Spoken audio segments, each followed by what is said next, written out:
Depuis le 20 février dernier, les marchés boursiers affichent beaucoup plus de volatilité qu'au cours de l'année 2024, qui fut exceptionnellement calme. Derrière tous ces mouvements se cache bien sûr une possible guerre tarifaire, mais aussi une rotation importante, alors que les investisseurs semblent migrer des titres et géographies ayant connu beaucoup de succès depuis 2 ans vers d'autres considérés moins dispendieux. La question, pouvons-nous dénicher des occasions de placement et tirer profit de cette volatilité et de ces mouvements de capitaux? Premièrement, l'or.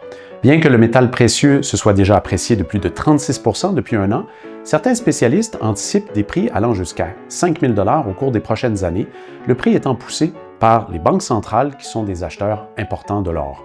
Nous utilisons un fonds négocié en bourse adossé à des lingots et non des compagnies orifères. L'or représente généralement une valeur refuge et peut nous aider à naviguer une période où l'inflation serait plus élevée que prévu.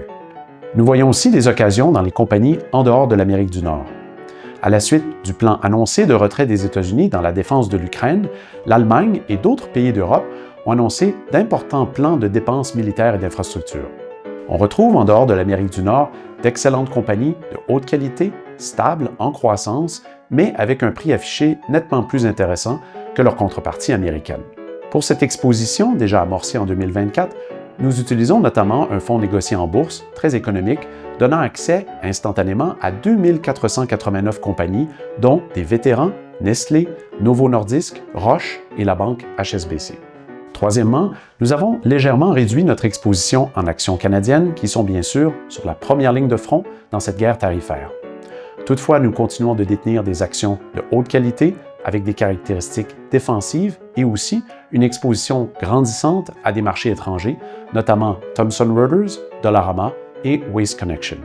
Finalement, dans le Fonds d'innovation mondiale, le gestionnaire Mark Schmel a été très actif et a notamment réduit ses positions en technologie américaine suite au lancement de l'application DeepSeek en Chine.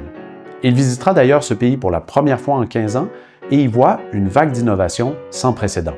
Après une décennie perdue dans les rendements, les marchés boursiers chinois montrent un signe de renaissance avec des rendements dépassant les 17 % depuis le début de l'année. En conclusion, nous sommes toujours à l'affût de nouvelles occasions de placement pour les portefeuilles crescendo. Nous détenons aussi bien sûr des positions défensives qui nous aideront à mieux naviguer au travers de ces périodes de turbulence. La période actuelle est unique, mais comporte tout de même des ressemblances avec la pandémie de COVID-19 commencée il y a maintenant 5 ans. En effet, nous avons très peu de visibilité au-delà du 2 avril prochain, tout peut changer à chaque jour, et surtout, comme pour la grippe espagnole, la dernière guerre tarifaire de cette ampleur remonte à il y a près d'1 siècle, alors que le Smooth Alley Act avait été imposé par le président Edgar Hoover en 1930.